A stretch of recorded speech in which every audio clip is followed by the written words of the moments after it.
Hi guys, welcome back to Kids Corner with Snakes and Adders. These videos are being put together to try and help young children work out the basics of reptile keeping.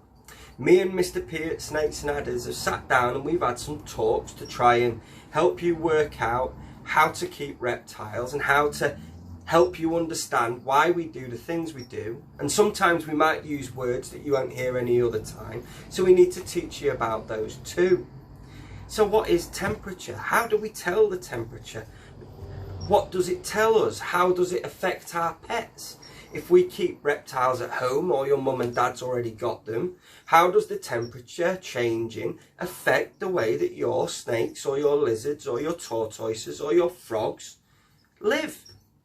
Well, first we need to know, how do we measure temperature? The same way as when we talk about time, we talk about minutes and hours and days and weeks. We have to have some way of talking about temperatures.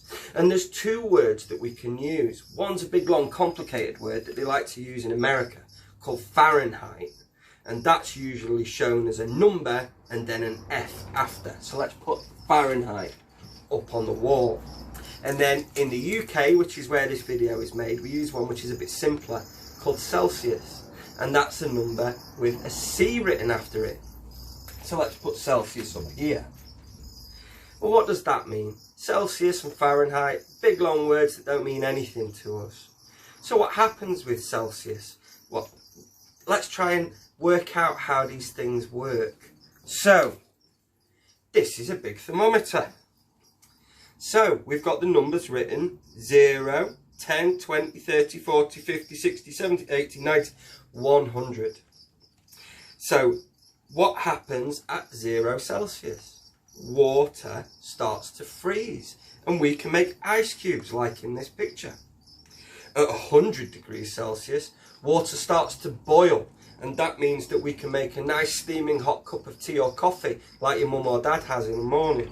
And we use a kettle, and when that's bubbling and red hot, then it's really dangerous. You don't touch it ever. Don't go anywhere near anything that's super hot like that, like pans on the oven or near the kettle. It's dangerous. When things are 100 degrees, it's far, far too hot.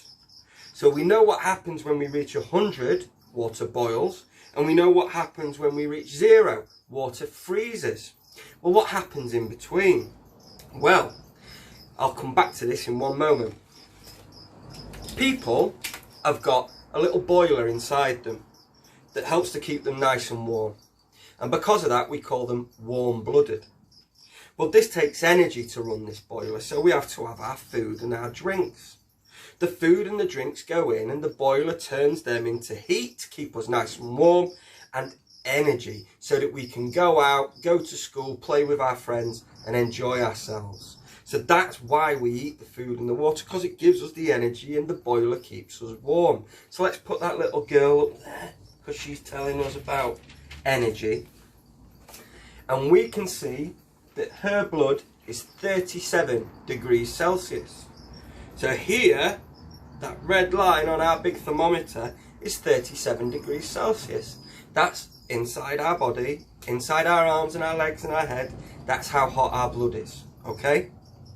So, where can reptiles live? Are reptiles the same? Well, no, reptiles aren't the same. They get warmed up by their environment. They don't have a boiler inside. It's only us, the mammals, that have a boiler inside. So, how do reptiles do it? Well, reptiles can be active from just above 0 all the way up to nearly 50 degrees. So they can either be fast asleep down here, they've probably gone to sleep for the winter, or they might come out and sun themselves on rocks for 5 or 10 minutes and then run away again.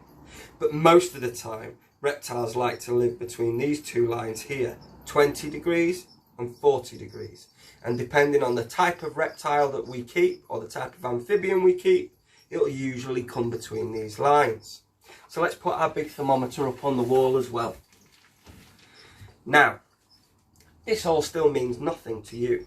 So let's think about something that we're all sat in. Maybe you're sat at home now, you're sat in your living room, sat on the sofa or on the floor with a tablet, or this is on the TV. And this is your living room.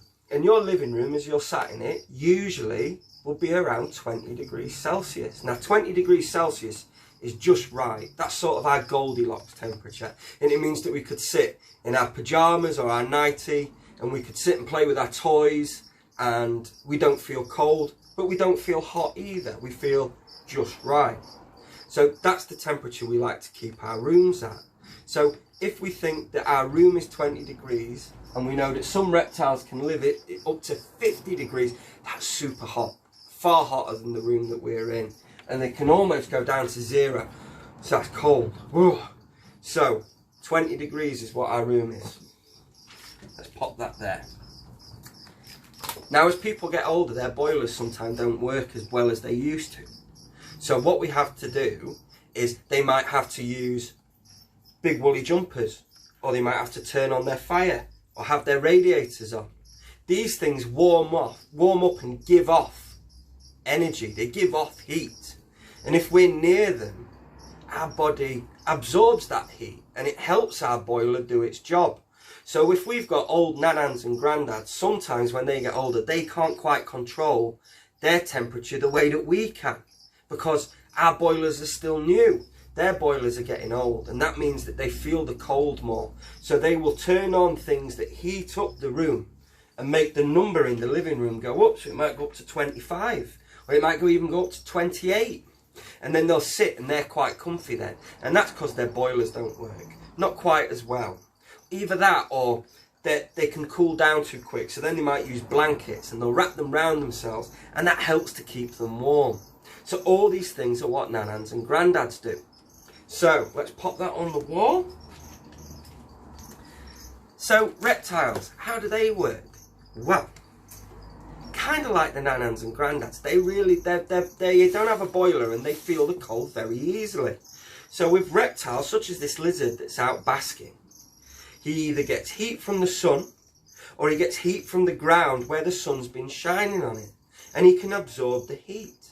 And that heat helps to warm up his belly, and if he's got a belly full of food, it helps him to digest his food, and then he gets his energy to go out and hunt more food, or maybe try and find a girlfriend. That's the way that it works for reptiles. So they need the sun, and they need the heat from the sun to be able to warm themselves up, and that gives them the energy to go out and hunt their dinner. So let's put the reptile up there. We're running out of space. We've done loads of pictures today, haven't we? So these reptiles that we keep in captivity, we've got them in our bedroom or our living room, or mum and dad have got them. Well, how do we keep them? We've just got them in our room, and that's 20 degrees. And we know that most of the reptiles like to be between 20, which is what our room is, and up to 40 degrees most of the time. So that means we're going to have to heat up their environment. So how are we going to do that? Well, there's two main ways that people generally heat. They heat from underneath with something called a heat mat, and that acts like the ground heating up the same way as if it had been heated by the sun. Or we use bulbs, and sometimes they're clear, sometimes they're coloured, sometimes they're made of pot and don't give off any light at all. But this is a big spotlight, so that's a kind of example of a big bulb, and that shines and it lets off some lovely warm air, and your lizard or snake can come and bask underneath it and then move away. But we know from our big thermometer, if our animals get too warm, then that's a problem. So we have to use something special, and that's called a thermostat. And a thermostat's a special box with a dial on it, and that dial allows us to turn it to the temperature that we know that the reptiles like to be. Now, if you don't know what the temperature is that your reptiles like to be, you'd come and see me, Charlie, or Mr. P at Snakes and Adders, and we will talk you through what temperatures your animal would like to be. We don't always just rely on thermostats either, because we need to know and we need to check. So we use something else. We use something that can check on the thermostat, and they're called thermometers. And thermometers come in all sorts of different shapes and sizes, from simple ones like this little dial to this digital one that I just point and press the button. And whatever I've pointed it at, it tells me what the temperature is. So the temperature in the shop this morning is 24.9 degrees, 25 degrees. It's a nice warm shop, our shop, because we've got tanks with all the animals in. So let's have a look at some of the reptiles that we would get from different areas that like different kinds of temperatures, and then we can see how they might change and how we might have to change the way that we keep our vivariums. So what's our golden rule? We always remember that it's a nice, quiet, calm room. We don't want the animals to get scared or worried. Next, we've got to have clean hands. So we use our alcohol spray, or we go and wash our hands in the sink with some nice hot soapy water to make sure they're all clean, and we go on our palms of our hands, in between our fingers, and on the tops of our hands. So the first animal we're going to meet comes from China and a place called Vietnam. And over there, up on the mountains, it's very, very cool, and they don't like it too hot, and they get very, very grumpy if they're kept too warm. So this animal is called a Mandarin rat snake. And this Mandarin rat snake lives halfway up a mountainside. He lives that high, he lives up into the clouds. So there isn't a lot of super bright sunshine, and the clouds help to keep things cool, and they keep things very moist and very damp. That's the way that the Mandarin rat snake likes it. If he gets too warm, he's not very happy. So if we look at our big thermometer, he likes to be around 20 to 24 degrees. So he's right down at the bottom of our temperatures, and sometimes his cool temperatures at the other end, away from his heater, could be as low as 15 or 16 degrees. And that's okay, that's the way he likes it. So let's put Mr. Mandarin rat snake back. Now, what's our next rule? We always wash our hands again. Whenever you touch any animal, whether it's a reptile or whether it's a dog or a cat or a guinea pig or a rabbit, you always wash your hands before and after. So the next animal that we're going to meet is a leopard gecko. Now this leopard gecko, this beautiful leopard gecko, is from a place called Afghanistan and Pakistan. And he likes it a little bit warmer than the Mandarin rat snake. He likes to bask at around 30 degrees. And then his cool end might be about 25. So he likes it a little bit warmer. He's still halfway up a mountain, but there's not really as many clouds. So the sun warms up those mountains a bit more. So he likes it a little bit warmer. So that's our leopard gecko. He's gorgeous. Let's pop that leopard gecko back. Remember, what's our golden rule? Wash our hands after every animal. We don't want any germs passed from one animal to another. The last animal is a special animal. He's tiny.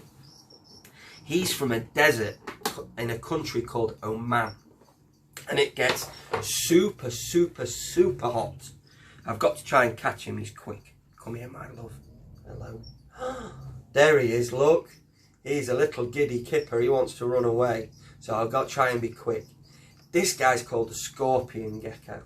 And the scorpion gecko lives out in the deserts where it's super warm. And he likes it out in the heat of the sun. So he basks up at 40 or even 45 degrees Celsius. And then he can cool down at night. So he likes it super, super warm. So we've seen a Mandarin rat snake who likes it cool. We've seen a leopard gecko that likes it just in the middle. And we've seen a scorpion gecko who likes it super warm at the top. So it isn't just easy as saying, well, let's just warm the tank up, let's just make it hot. Because not all reptiles like it hot. Some like it cool, some like it medium, some like it hot. And we need to be able to keep it at the temperature that they want to be. So what do we use? We use one of these boxes called a thermostat, where we can say, oh right, okay, so Mandarin rat snake, leopard gecko, and scorpion gecko. And we can turn the dial round and the thermostat knows what the temperature is inside the tank. And we can check on it with our thermometers to make sure it's doing its job properly. So we've got some new words for our younger viewers. And those new words are heat, H-E-A-T, H-E-A-T, heat. Then one that's a bit longer, heater, heater. H-E-A-T-E-R, H-E-A-T-E-R, heater. Next one, bulb, bulb, B-U-L-B, B-U-L-B, bulb. Mat, M-A-T, M-A-T. Pad, pad, P-A-D, P-A-D. So they're quite short, but we can put them together to make words. Heat, mat, heat, pad, heat, bulb. And we use it in a sentence. The heat bulb was hot. The heat bulb was hot. I hope you've enjoyed episode 2 of Kids Corner with Snakes and Adders. We're always trying to think of new ideas and ways to teach you about reptiles and about animals and the things that we need to think about. Me and Mr. P are always racking our brains to try and find the best way to help. If you've got any ideas about things that you'd like us to do, then please ask your mummy or daddy to write a comment so that we know and then we can help you. We're going to work through different animals, ones that you might keep as pets like corn snakes and tortoises. But it's important with things like temperature that we understand exactly what we're talking about, and we know when people tell us it needs to be this temperature, we know what they mean. We'll see you again soon, and from Charlie and Mr. P at Snakes and Adders, bye guys.